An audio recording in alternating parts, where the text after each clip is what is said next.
It's been a little over a week since the Showcase feature made its debut into Pokémon GO, and I have to tell you, there's been a lot of positive experiences with this new mechanic, but at the same time, there's a couple of things that I really want Niantic to fix, and I really do think that with a little bit of extra polish, this new mechanic could actually be a mainstay for Pokémon GO in the future. That's what this video is going to be all about, so let's roll the intro and get right into it.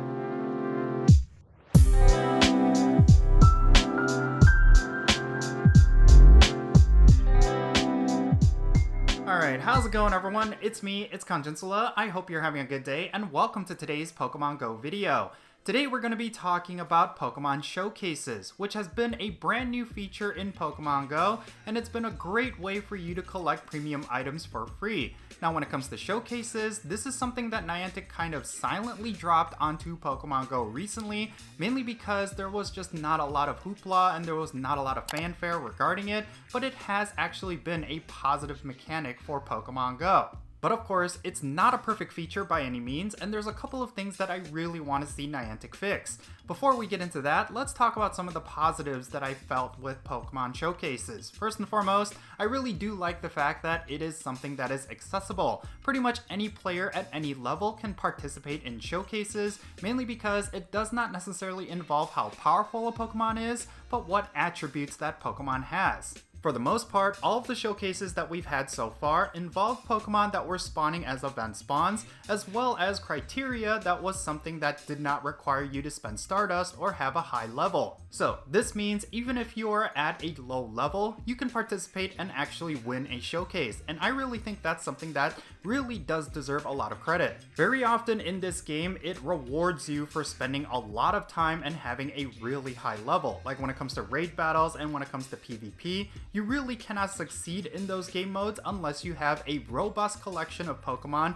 as well as a high level for you to power them up. But when it comes to showcases, this is something that pretty much anyone can jump into, no matter what level they are. Now, another really big positive with showcases is the reward structure itself. For very little effort, you can actually pick yourself up some really good premium items like incubators, star pieces, different things like that. In the most recent showcase with Snorlax, I was able to pick up an incense as well as a lucky egg. That's 2 free premium items that really could go a long way, especially if you're someone who is leveling your trainer. Overall, I have to say Niantic has been pretty good about the rewards. They usually are very stingy when it comes to this stuff, but with showcases it seems like they've relaxed a little bit, and that's a good thing. So yeah, those have been the 2 big positives that I noticed when it comes to showcases, but I really do think there's a couple of things that I would like to see Niantic fix when it comes to this feature. First and foremost, there's been a lot of confusion regarding how showcases work. For example, there seems to be a limit to how many showcases you can participate in whenever there is one going on,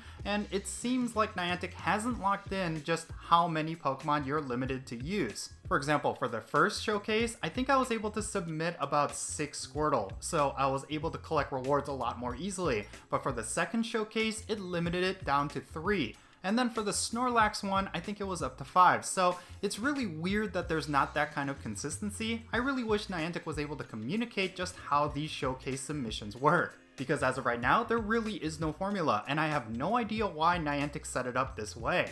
And another point of confusion seems to be regarding the point system. For the first couple of showcases, it seemed to involve the Pokemon's weight and height, and a lot of players thought that they had some really high submissions, but the points did not necessarily count, and it didn't make sense to a lot of players. So I'm wondering if Niantic could give a little bit more communication regarding this, because I think a lot of players were thinking that they would definitely hit a rank 1 Pokemon, but they actually ended up submitting something that ended up rank 3rd. And then finally, there's been a lot of bugs that have been reported regarding showcases, and I really do think this is on brand with Niantic. Like anytime they release a new feature, there's just a lot of glitches that come along with it, but I really feel like when it comes to this, I would like to see it get polished up because, like I said, I do think there's a lot of potential for this feature to be a mainstay for Pokemon GO. It's just going to be up to them to actually communicate with their players on how it works, as well as making sure it is bug-free.